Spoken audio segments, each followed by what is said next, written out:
super interview. Voilà. Bonjour Lilou. Coucou. Alors, d'habitude, tu dis toujours bonjour mes co-créateurs. Bonjour mes co-créateurs. Oui. Moi, je n'ai pas de co-créateur, mais en fait, on est tous un peu co-créateurs dans la vie. Hein. Écoute, moi, ça m'a toujours fasciné ton parcours.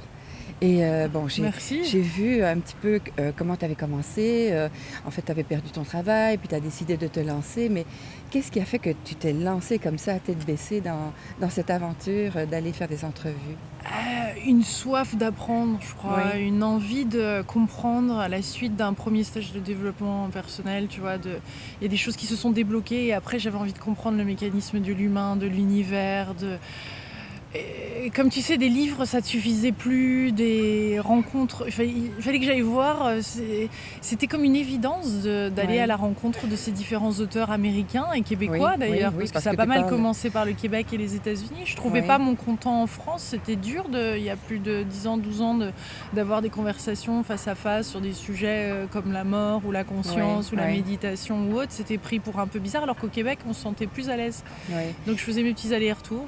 C'est ça, mais est-ce que ça venait avec une grande souffrance ou bien tu étais déjà vraiment en quête existentielle ou en quête J'avais du bonheur une souffrance, j'ai eu, comme tout le monde, j'ai eu une enfance en effet qui était magnifique pourtant, mais c'est vrai que le divorce de mes parents, et qui est, maintenant j'ai envie de dire pas banal, mais il y a plein d'enfants qui traversent ça, mais moi je l'ai vécu très dramatiquement et je me suis refermée et il y avait une incompréhension entre ce que je voyais de la société et ce que je ressentais qui était possible à l'intérieur, un déchirement.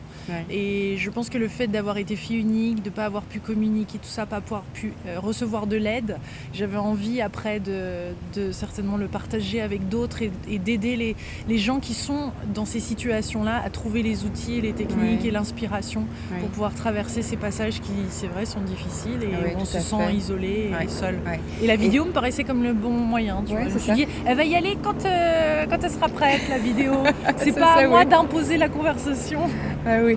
Et comment tu as fait pour rencontrer toutes ces personnalités, vraiment, parce que tu en as rencontré pas mal. Mais j'ai eu la chance d'avoir une amie qui était très intéressée, qui lisait beaucoup d'Ariane Édition à l'époque, donc elle allait chercher ses livres même du Canada, du Québec, et qui me parlait de Chris Griscom et tout ça, et je me suis dit mais pourquoi je commencerais pas par ces auteurs-là qu'on ne connaissait pas particulièrement. Si, il y avait quelques érudits qui connaissaient, mais la plupart des gens non, donc je me suis dit allez, je vais commencer au Nouveau-Mexique à faire ces interviews, et l'un m'amenait vers l'autre, donc c'est comme ça que Bruce Lipton et puis Neil Donald Walsh, Caroline Myss, Joe Dispenza, Wayne Dyer, tout ça, ils ont petit à petit se sont déroulés. Et ce qui était marrant, c'est que je suis partie en effet avec une caméra un peu comme celle-ci.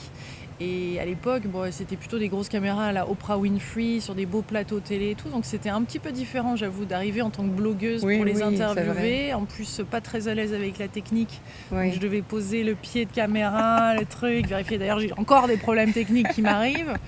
Donc ça faisait partie, mais il y avait quelque chose qui se passait au-delà de ça dans la conversation. Ils sentaient ma quête, je pense l'authenticité de ce que je faisais, et ça les touchait. Et après, ils me renvoyaient vers quelqu'un d'autre. Je leur demandais, d'ailleurs, j'osais demander, est-ce que vous auriez quelqu'un d'autre que vous me conseillez dans le coin? Et c'est comme ça que petit à petit, ça se déroulait assez naturellement. J'étais comme guidée. Oui, ça doit, c'est j'avoue. Ça. J'avoue que j'ai demandé de l'aide à mon armée d'anges et elle est venue, elle a été présente. C'est ça qui est fascinant finalement, surtout pour les gens d'action, je crois. Quand on est, comme disait Sir Angèle tout à l'heure, quand on laisse une petite fenêtre ouverte, on voit les choses qui passent par la fenêtre et on peut les attraper. Parce que si on est trop occupé, c'est pas possible. Mais et la magie, elle est là pourtant tout le temps autour de nous. Il y a tellement de façons, de s'émerveiller au quotidien, tous les jours. Et puis cette gratitude-là, bien sûr, ça nous fait monter en vibration, ce qui après nous fait rencontrer d'autres types de personnes, dans des lieux, faire des choix différents. Notre vie se transforme. Oui, c'est ça. Mais tu n'en as pas eu à un moment donné assez d'écouter tous ces discours. T'as pas eu un... Mais disons qu'à un moment, il y a eu comme comme si j'avais fait, pas le tour, mais il y a quelques années, quand je suis revenue en France, je pense qu'il y a à peu près, ça fait un an et demi, peut-être un petit peu plus, que j'ai senti qu'il fallait... en tout cas, c'était des problèmes techniques, parce que ce qui est marrant avec ce que je fais, c'est que c'est comme la caméra, la lumière, la technique qui me guide dans ce que je peux faire ou pas. En fait, c'est comme si c'était une façon pour la vie de m'orienter vers... mes caméras n'ont plus fonctionné, le son ne fonctionnait pas jusqu'à maintenant en fait. Donc je reprends tout juste avec Sœur Angel les interviews et donc je l'ai interprété comme c'est une phase où je dois mûrir tout ça, peut-être le digérer peut-être un peu plus. Et pourtant je sentais que je digérais au fur et à mesure les interviews, parce que je ne sais pas tout absorber non plus. Pour moi c'était surtout la rencontre, tu vois, c'est surtout l'énergie qui passe. Et d'être au contact de tous ces gens-là, il y avait forcément quelque chose qui passait. Est-ce que tu as ressenti de grandes leçons ou bien c'était plutôt des petits pas qui arrivaient comme ça? C'était plutôt de petits pas. Mais il y a eu des claques aussi. Je me rappelle d'avoir rencontré Gary Zukav qui a écrit The Seat of the Soul et qui avait été interviewé 30 fois je crois par Oprah sur le Oprah Show. Et là c'était la deuxième fois que je l'interviewais. Je me retrouvais chez lui à Ashland et là avant l'interview il me dit il faut que je vous parle dans mon bureau mais c'était vraiment 5 minutes avant l'interview. Et là il me dit on va parler de pouvoir authentique. Il me dit c'est le sujet que je traite en ce moment. Avant de pouvoir faire l'interview, là je vais t'en parler. Parce que la manière dont tu as agi n'était pas correcte. Oups. Tu as favorisé, je t'ai mis en contact avec Neale Donald Walsch. Tu as favorisé Neale Donald Walsch parce que tu ne pouvais pas nous interviewer tous les deux le même jour. Tu as favorisé cet auteur-là plutôt que moi. Et là, tu as utilisé tu vois. Et j'étais en pleurs. J'étais en pleurs juste avant. En plus, je me disais, mais zut. Et puis, j'avais tellement la barre était tellement haute, tu vois, pour faire une telle interview déjà d'avance. Donc, tout craque, tout lâche. Et en effet, c'était une énorme leçon qui venait de m'apprendre. J'avais eu un manque d'intégrité, et ce qui était certaine, et j'avais pas honoré cette relation-là. Et il y a eu des leçons comme ça qui ont été des fois un petit peu plus difficiles que d'autres à apprendre, mais ça s'est fait, tout comme de voyager avec ces 2 valises. C'est ce que je me disais aussi, comment elle fait pour voyager dans tous ces pays, puis comment elle fait au niveau financier pour gagner ta vie au début? C'était des donations, beaucoup de donations qui sont arrivées juste au bon moment. Dès que je faisais un pas, les donations arrivaient, le financement arrivait derrière. Donc c'était le système de PayPal, ça se faisait pas trop les plateformes, ça n'existait pas à l'époque. Mais là, les Américains qui ont été les premiers à me suivre comme ça sur les donations l'ont fait.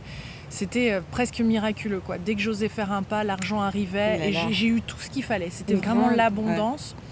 Et il fallait aussi que je la laisse circuler parce que dès qu'on m'offrait quelque chose ou autre, s'il y avait des choses qui m'arrivaient, je ne pouvais pas avoir plus que ces 2 valises parce que je devais prendre des avions, etc. Puis il y avait le matériel, des caméras. Donc je faisais recirculer, je redonnais et ça m'a permis d'apprendre plein de choses et d'apprécier. Mais j'aurais pas pu vivre ça s'il n'y avait pas eu la période juste avant, 32 ans, où je me retrouve chez ma mère sans argent. Et là, point zéro, où mon cœur se réouvre et je retrouve la gratitude pour l'essentiel et toutes ces petites choses que j'avais oubliées. Parce que du retour des États-Unis, j'étais tombée dans les cartes de crédit avant, j'avais été dans le matériel à outrance, j'avais perdu, j'étais jamais satisfaite. Ma mère avait raison, c'est vrai, j'étais jamais satisfaite. Jusqu'au jour où, à 32 ans, je reçois cette claque, ce cadeau de la vie, de plus avoir d'argent, de me retrouver chez elle et là de reconstruire sous un autre angle en fait. Et c'est ça qui m'a permis de faire après ce voyage-là, sinon j'en aurais pas été capable avant. Non. T'es vraiment allée avec une grande foi, une grande confiance en la providence et avec le cœur. Et une intuition, je pense que ça s'est développé énormément et c'est vrai que ça a été avec le cœur, mais je vois l'intuition, c'est beaucoup développé maintenant et c'est ce que j'encourage toujours les gens à faire, de suivre cette voie du cœur qui est parfois illogique, etc., mais qui est tellement douce et qui accompagne.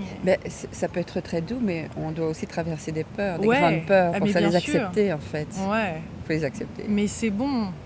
C'est tellement bon d'aller jusqu'au bout, puis c'est une aventure, dans le coup la vie devient une aventure, on sort de sa zone de confort, on découvre des nouveaux aspects de nous-mêmes, c'est enrichissant et en tout cas c'est là où j'ai pu découvrir des parties de moi que je connaissais pas et ça fait du bien d'avoir découvert cette lumière. Je pensais pas qu'il y en avait autant de lumière en fait. Je voyais beaucoup d'ombre parce que ce qu'on m'avait renvoyé dans mon enfance, en tout cas ce que j'avais perçu qu'on me renvoyait, c'était de l'ombre et que j'étais pas quelqu'un de bien. Et donc là de le vivre comme ça, maintenant je sens que je mérite, que je peux m'ouvrir, je me suis ouvert au grand amour, je me suis ouvert à être maman, je me suis ouverte à toutes ces choses qui se présentent et et qui sont merveilleuses, mais encore faut-il être prêt à recevoir en fait. C'est qu'on demande souvent plein de choses, mais on les repousse dès qu'elles commencent à arriver. C'est pas normal. Ouais. C'est pas normal. Et d'accueillir. Ouais. Et quelles sont... J'imagine que tu as fait énormément de très belles rencontres, mais est-ce que tu as une anecdote ou quelque chose qui t'a vraiment frappé ou qui t'a fait faire un virage 360 degrés, tu sais, Une belle rencontre, ça a été celle avec le Dr Joe Dispenza, quand j'ai été le voir, parce que je l'avais vu dans le film What the Bleep Do We Know, qu'est-ce qu'on connaît vraiment de la réalité, qui était je trouve des très beaux documentaires à l'époque sur la physique quantique. Et je l'avais vu en Floride quand j'habitais à Miami. Et je me suis dit pendant le Juicy Tour, je vais oser rencontrer cet homme. Parce que là aussi, mon côté non scientifique me faisait un peu paniquer quand je rencontrais des têtes. Surtout pour la physique quantique, on a beau lire, c'est pas toujours évident à comprendre quand même. Je me lance. C'est fabuleux, quoi. C'est comme miraculeux. Et là, je rentre chez lui et ça devient très concret, en fait. Ça devient très concret à partir du moment où je pose le pied sur sa propriété. Et il y a cette espèce de longue allée bordée d'énormes pins, ou séquoias, ou je sais plus, mais des énormes, avec des chevaux, des étalons noirs qui étaient en train de courir dans les plaines. Et cette maison complètement sortie du futur, écrite, et j'étais dans le rêve de quelqu'un. Et là, j'ai fait, il est en train de vivre son rêve.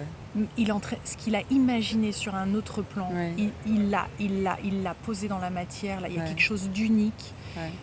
C'est pas une question de moyens, de financiers et tout, c'est que ça vibrait une autre dimension qu'il a incarné sur Terre. Et là, j'ai fait, il y a des trucs à apprendre de ce gars-là. Et là, ça va devenir croustillant. Et c'est vrai que depuis, avec Joe, ça a été toute une aventure parce que je l'ai interviewé de nombreuses fois. Je l'ai fait venir pas mal de fois en France, alors que le public le connaissait très peu. Ça a été très difficile la première fois de remplir les salles. Et maintenant, c'est la star en France. Les Français l'adorent, en veulent plus. Et je pense qu'il a énormément à transmettre. Est-ce qu'il y a à l'inverse beaucoup de nouveaux, je ne veux pas dire gourous, mais penseurs, philosophes qui t'approchent parce qu'ils veulent se faire interviewer par toi? Oui, je reçois des demandes. Après, ça se fait assez naturellement. Et comme là aujourd'hui avec Sœur Angel.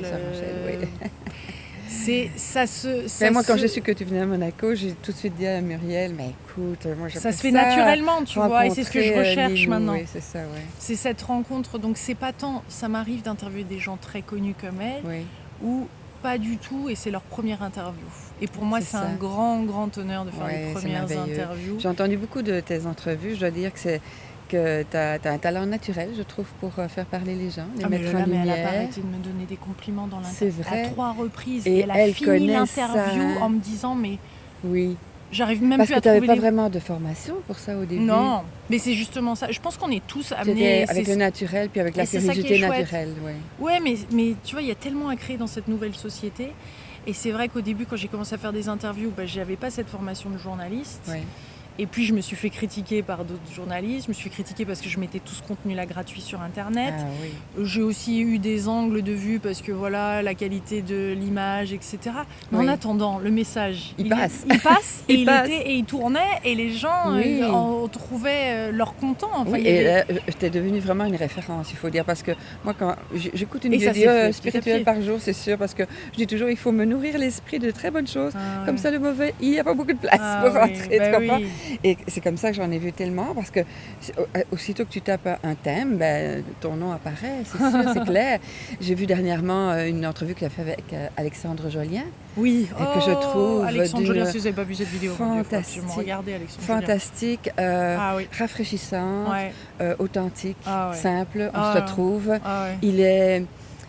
C'est pas Monsieur Bonheur qui a tout compris, là. C'est ça qui est merveilleux. Et puis il la vit, la souffrance, et il est capable de dire, mais la beauté est là.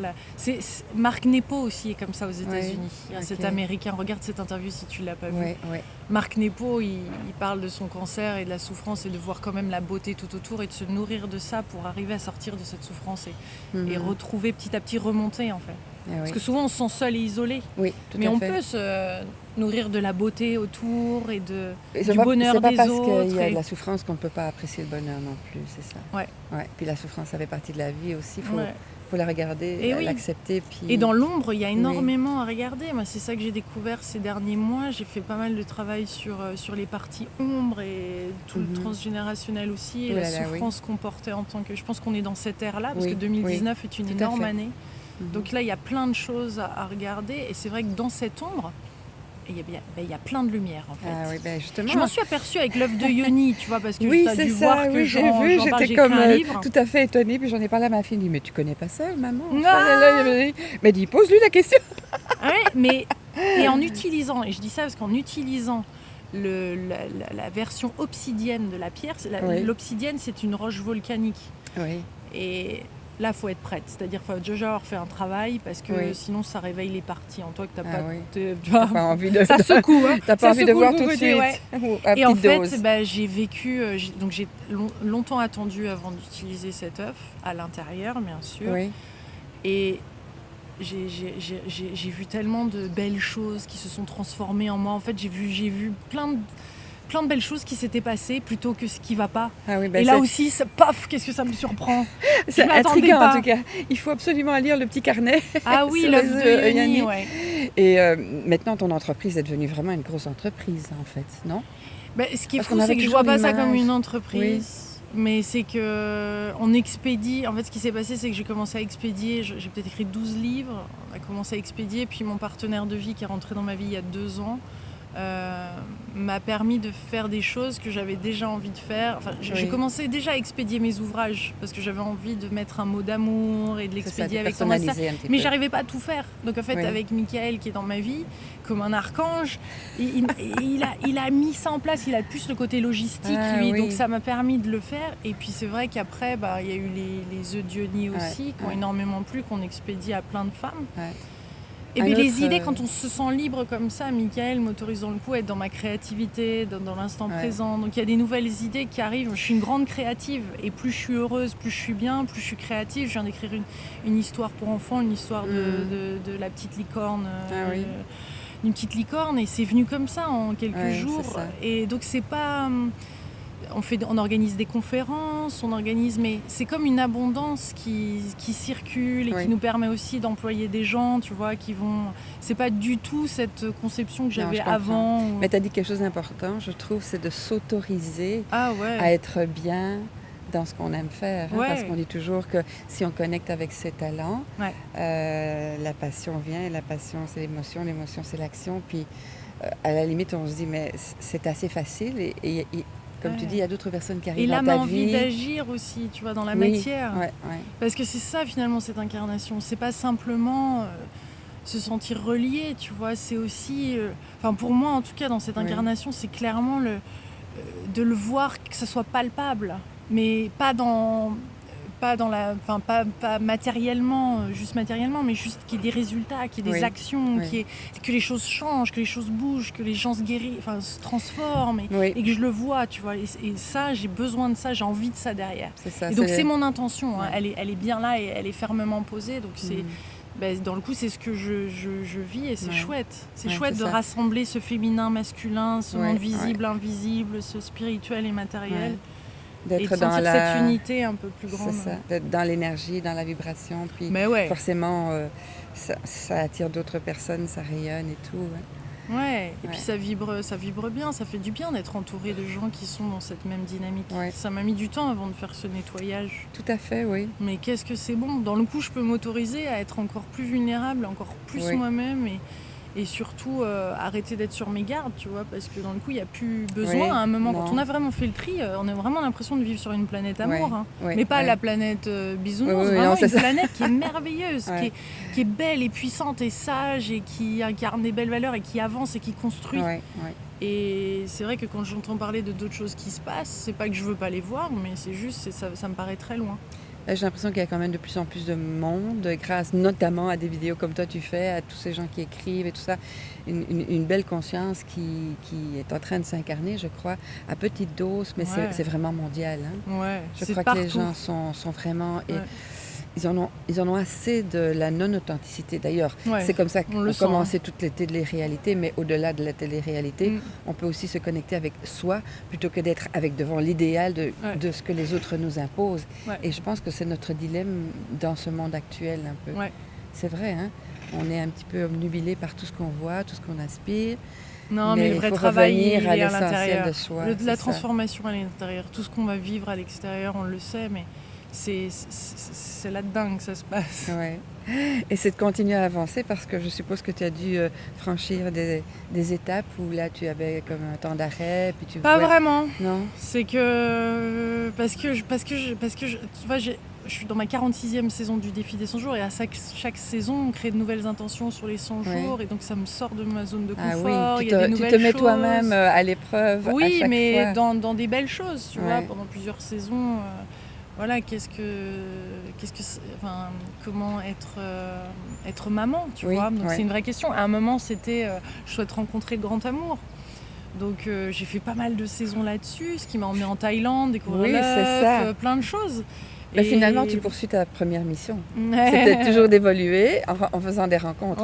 Oui. C'est ça. Ce qui est merveilleux, c'est que tu les partages si bien. En tout cas, je te remercie énormément. Merci beaucoup. Je suis vraiment contente d'avoir fait cette entrevue aujourd'hui avec toi. Merci beaucoup. C'est super. Alors, merci. Gros bisous. À bientôt. Bon, ben voilà, je t'enverrai